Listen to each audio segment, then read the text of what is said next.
Paper 86. Early Evolution of Religion.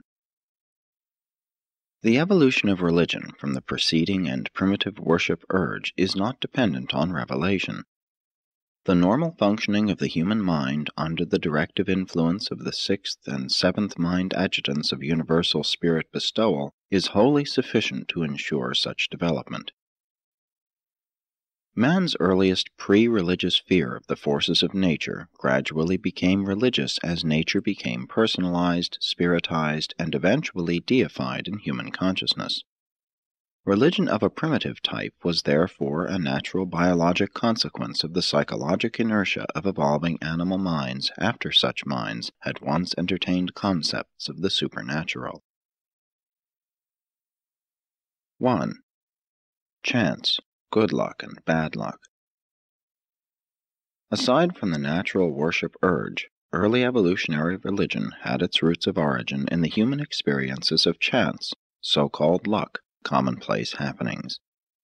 Primitive man was a food hunter. The results of hunting must ever vary, and this gives certain origin to those experiences which man interprets as good luck and bad luck. Mischance was a great factor in the lives of men and women who lived constantly on the ragged edge of a precarious and harassed existence. The limited intellectual horizon of the savage so concentrates the attention upon chance that luck becomes a constant factor in his life. Primitive Urantians struggled for existence, not for a standard of living. They lived lives of peril in which chance played an important role. The constant dread of unknown and unseen calamity hung over these savages as a cloud of despair which effectively eclipsed every pleasure. They lived in constant dread of doing something that would bring bad luck. Superstitious savages always feared a run of good luck.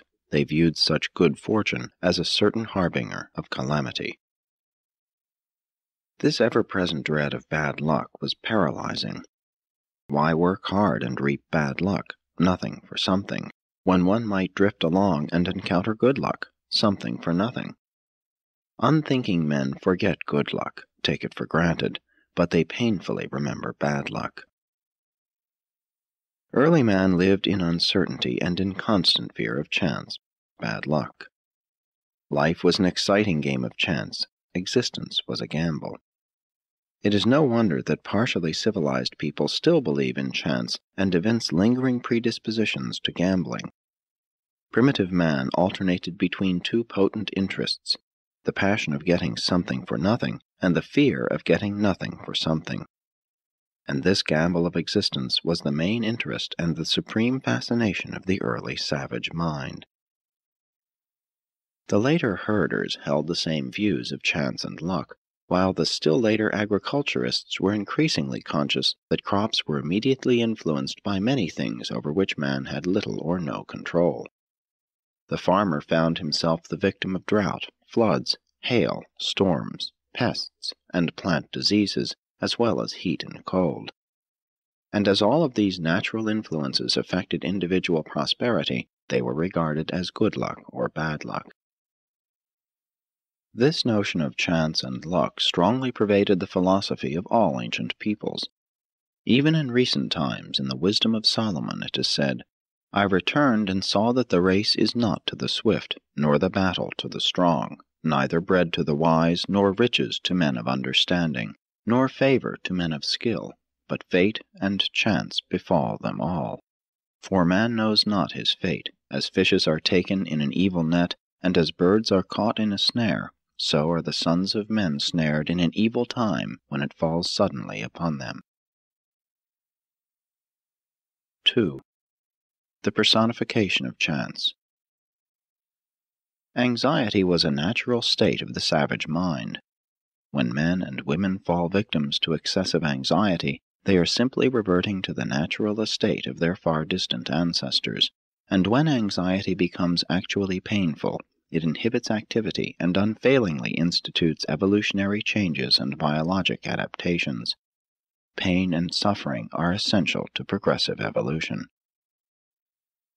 The struggle for life is so painful that certain backward tribes even yet howl and lament over each new sunrise. Primitive man constantly asked, Who is tormenting me?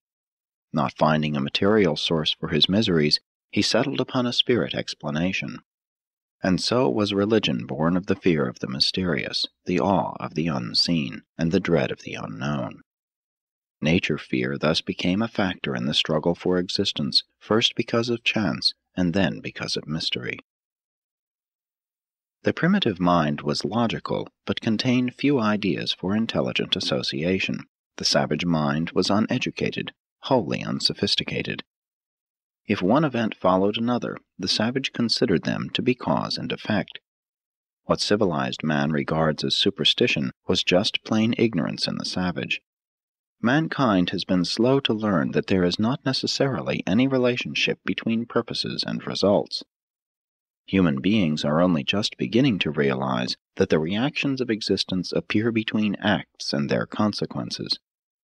The savage strives to personalize everything intangible and abstract, and thus both nature and chance become personalized as ghosts, spirits, and later on as gods.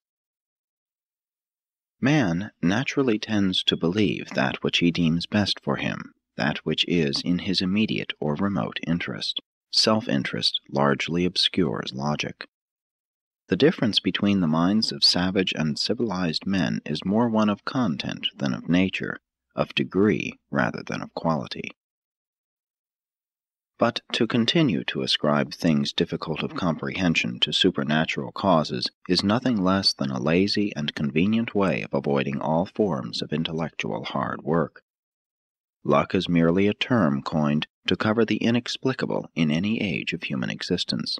It designates those phenomena which men are unable or unwilling to penetrate. Chance is a word which signifies that man is too ignorant or too indolent to determine causes. Men regard a natural occurrence as an accident or as bad luck only when they are destitute of curiosity and imagination, when the races lack initiative and adventure. Exploration of the phenomena of life sooner or later destroys man's belief in chance, luck, and so-called accidents, substituting therefore a universe of law and order wherein all effects are preceded by definite causes. Thus is the fear of existence replaced by the joy of living. The savage looked upon all nature as alive, as possessed by something. Civilized man still kicks and curses those inanimate objects which get in his way and bump him. Primitive man never regarded anything as accidental, always was everything intentional.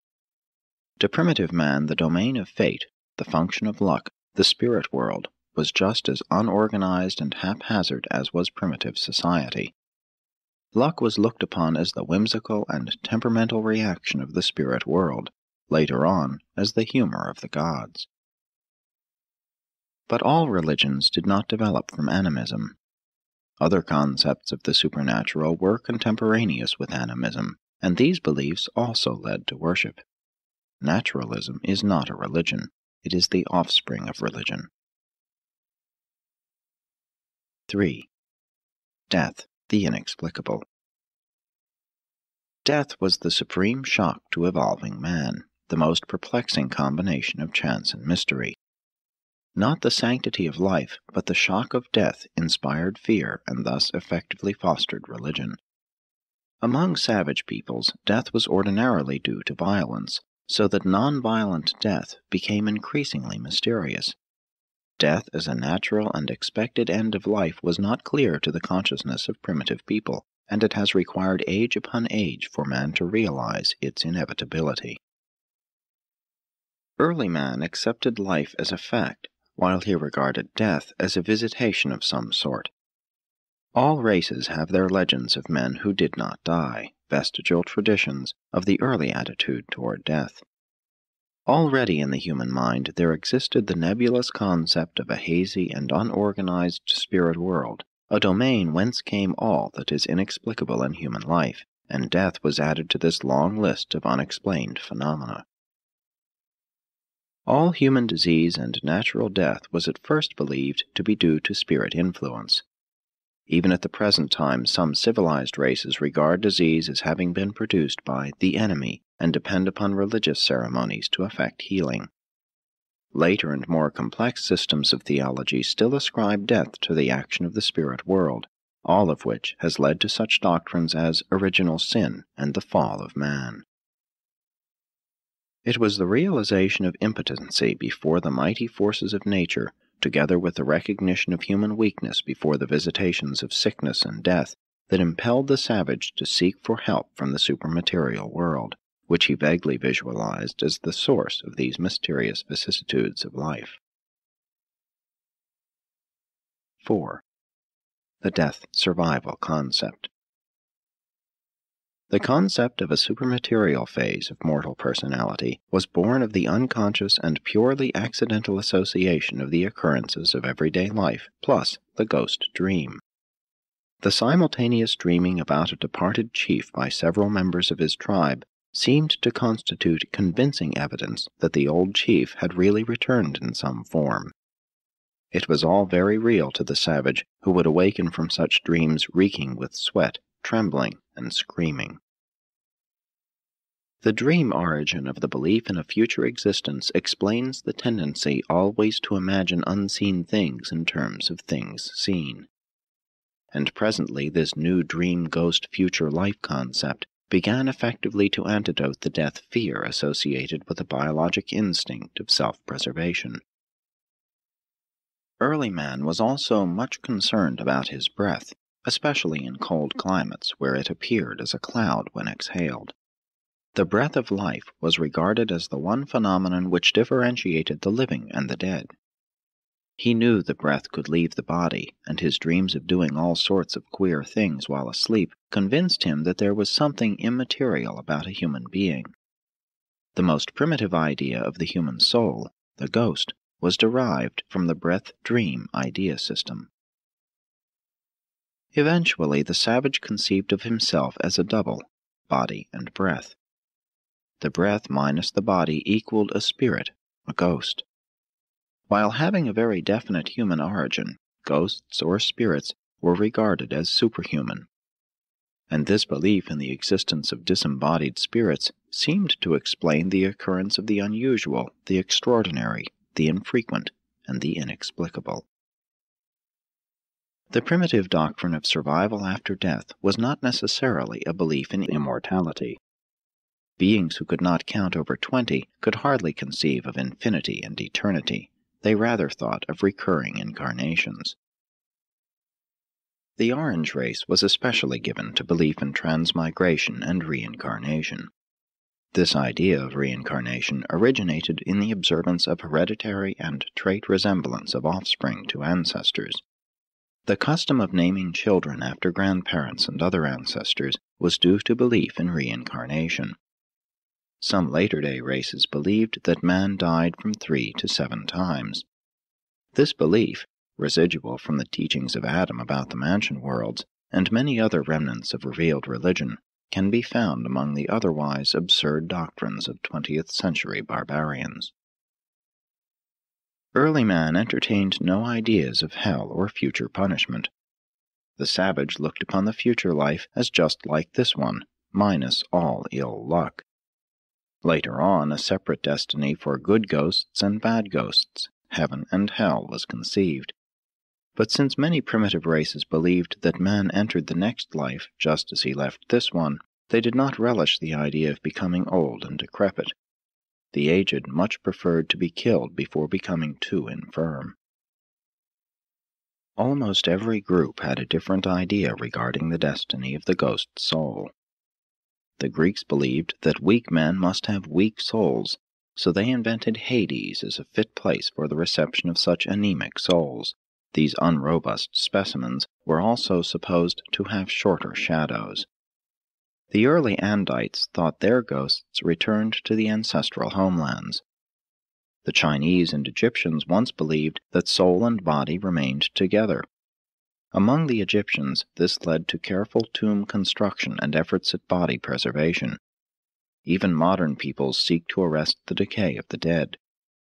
The Hebrews conceived that a phantom replica of the individual went down to Sheol. It could not return to the land of the living. They did make that important advance in the doctrine of the evolution of the soul. 5. The ghost-soul concept. The non-material part of man has been variously termed ghost, spirit, shade, phantom, spectre, and latterly soul. The soul was early man's dream double. It was in every way exactly like the mortal himself, except that it was not responsive to touch. The belief in dream doubles led directly to the notion that all things animate and inanimate had souls as well as men. This concept tended long to perpetuate the nature-spirit beliefs. The Eskimos still conceive that everything in nature has a spirit. The ghost soul could be heard and seen, but not touched. Gradually, the dream life of the race so developed and expanded the activities of this evolving spirit world that death was finally regarded as giving up the ghost. All primitive tribes, except those little above animals, have developed some concept of the soul. As civilization advances, this superstitious concept of the soul is destroyed, and man is wholly dependent on revelation and personal religious experience for his new idea of the soul as the joint creation of the God-knowing mortal mind and its indwelling divine spirit, the thought adjuster. Early mortals usually failed to differentiate the concepts of an indwelling spirit and a soul of evolutionary nature. The savage was much confused as to whether the ghost soul was native to the body or was an external agency in possession of the body. The absence of reasoned thought in the presence of perplexity explains the gross inconsistencies of the savage view of souls, ghosts, and spirits. The soul was thought of as being related to the body as the perfume to the flower. The ancients believed that the soul could leave the body in various ways, as in 1. Ordinary and transient fainting. 2. Sleeping, natural dreaming. 3. Coma and unconsciousness associated with disease and accidents. 4. Death, permanent departure. The savage looked upon sneezing as an abortive attempt of the soul to escape from the body. Being awake and on guard, the body was able to thwart the soul's attempted escape. Later on, sneezing was always accompanied by some religious expression such as, "God bless you." Early in evolution, sleep was regarded as proving that the ghost soul could be absent from the body, and it was believed that it could be called back by speaking or shouting the sleeper's name.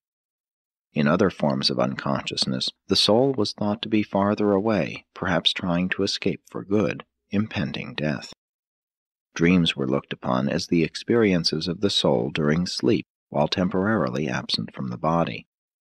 The savage believes his dreams to be just as real as any part of his waking experience.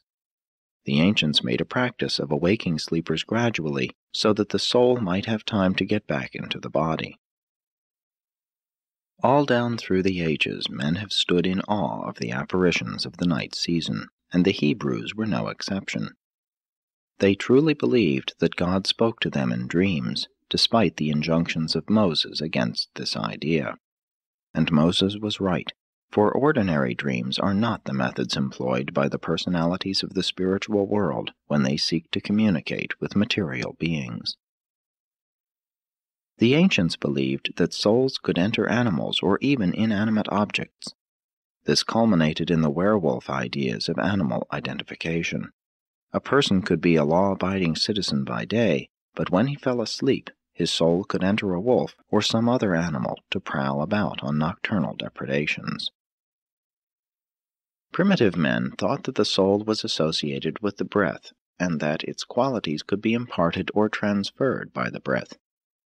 The brave chief would breathe upon the newborn child, thereby imparting courage. Among early Christians, the ceremony of bestowing the Holy Spirit was accompanied by breathing on the candidates. Said the psalmist, "By the word of the Lord were the heavens made, and all the host of them by the breath of his mouth." It was long the custom of the eldest son to try to catch the last breath of his dying father. The shadow came later on to be feared and revered equally with the breath. The reflection of oneself in the water was also sometimes looked upon as proof of the double self, and mirrors were regarded with superstitious awe. Even now, many civilized persons turn the mirror to the wall in the event of death. Some backward tribes still believe that the making of pictures, drawings, models, or images removes all or a part of the soul from the body. Hence, such are forbidden. The soul was generally thought of as being identified with the breath, but it was also located by various peoples in the head, hair, heart, liver, blood, and fat. The crying out of Abel's blood from the ground is expressive of the one-time belief in the presence of the ghost in the blood. The Semites taught that the soul resided in the bodily fat, and among many the eating of animal fat was taboo. Headhunting was a method of capturing an enemy's soul, as was scalping. In recent times, the eyes have been regarded as the windows of the soul. Those who held the doctrine of 3 or 4 souls believed that the loss of one soul meant discomfort, 2 illness, 3 death. 1 soul lived in the breath, 1 in the head, 1 in the hair, 1 in the heart. The sick were advised to stroll about in the open air with the hope of recapturing their strayed souls. The greatest of the medicine men were supposed to exchange the sick soul of a diseased person for a new one, the new birth. The children of Badonan developed a belief in 2 souls, the breath and the shadow. The early Nodite races regarded man as consisting of 2 persons, soul and body. This philosophy of human existence was later reflected in the Greek viewpoint. The Greeks themselves believed in 3 souls. The vegetative resided in the stomach, the animal in the heart, the intellectual in the head. The Eskimos believe that man has 3 parts, body, soul, and name. 6. The ghost-spirit environment. Man inherited a natural environment, acquired a social environment, and imagined a ghost environment. The state is man's reaction to his natural environment, the home to his social environment, the church to his illusory ghost environment. Very early in the history of mankind, the realities of the imaginary world of ghosts and spirits became universally believed, and this newly imagined spirit world became a power in primitive society. The mental and moral life of all mankind was modified for all time by the appearance of this new factor in human thinking and acting. Into this major premise of illusion and ignorance, mortal fear has packed all of the subsequent superstition and religion of primitive peoples. This was man's only religion up to the times of revelation, and today many of the world's races have only this crude religion of evolution. As evolution progressed, good luck became associated with good spirits and bad luck with bad spirits. The discomfort of enforced adaptation to a changing environment was regarded as ill luck, the displeasure of the spirit ghosts. Primitive man slowly evolved religion out of his innate worship urge and his misconception of chance. Civilized man provides schemes of insurance to overcome these chance occurrences. Modern science puts an actuary with mathematical reckoning in the place of fictitious spirits and whimsical gods. Each passing generation smiles at the foolish superstitions of its ancestors, while it goes on entertaining those fallacies of thought and worship which will give cause for further smiling on the part of enlightened posterity. But at last the mind of primitive man was occupied with thoughts which transcended all of his inherent biologic urges. At last man was about to evolve an art of living based on something more than response to material stimuli. The beginnings of a primitive philosophic life policy were emerging. A supernatural standard of living was about to appear, for if the spirit ghost in anger visits ill luck and in pleasure good fortune, then must human conduct be regulated accordingly. The concept of right and wrong had at last evolved, and all of this long before the times of any revelation on earth. With the emergence of these concepts, there was initiated the long and wasteful struggle to appease the ever-displeased spirits, the slavish bondage to evolutionary religious fear, that long waste of human effort upon tombs, temples, sacrifices, and priesthoods. It was a terrible and frightful price to pay, but it was worth all it cost, for man therein achieved a natural consciousness of relative right and wrong. Human ethics was born. 7. The function of primitive religion. The savage felt the need of insurance, and he therefore willingly paid his burdensome premiums of fear, superstition, dread, and priest gifts toward his policy of magic insurance against ill luck. Primitive religion was simply the payment of premiums on insurance against the perils of the forests. Civilized man pays material premiums against the accidents of industry and the exigencies of modern modes of living.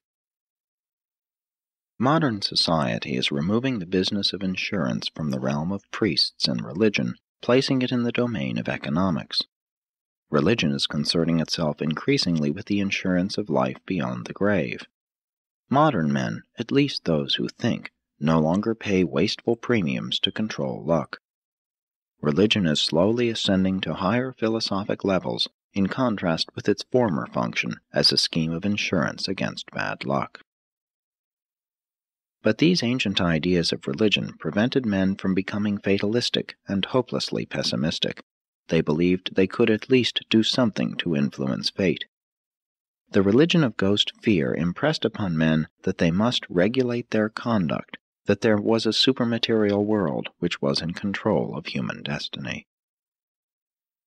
Modern civilized races are just emerging from ghost fear as an explanation of luck and the commonplace inequalities of existence. Mankind is achieving emancipation from the bondage of the ghost spirit explanation of ill luck. But while men are giving up the erroneous doctrine of a spirit cause of the vicissitudes of life, they exhibit a surprising willingness to accept an almost equally fallacious teaching, which bids them attribute all human inequalities to political misadaptation, social injustice, and industrial competition. But new legislation, increasing philanthropy, and more industrial reorganization, however good in and of themselves, will not remedy the facts of birth and the accidents of living. Only comprehension of facts and wise manipulation within the laws of nature will enable man to get what he wants and to avoid what he does not want. Scientific knowledge leading to scientific action is the only antidote for so-called accidental ills. Industry, war, slavery, and civil government arose in response to the social evolution of man in his natural environment. Religion similarly arose as his response to the illusory environment of the imaginary ghost world. Religion was an evolutionary development of self-maintenance, and it has worked, notwithstanding that it was originally erroneous in concept and utterly illogical. Primitive religion prepared the soil of the human mind, by the powerful and awesome force of false fear, for the bestowal of a bona fide spiritual force of supernatural origin, the thought adjuster. And the divine adjusters have ever since labored to transmute God-fear into God-love. Evolution may be slow, but it is unerringly effective. Presented by an evening star of Nebadon.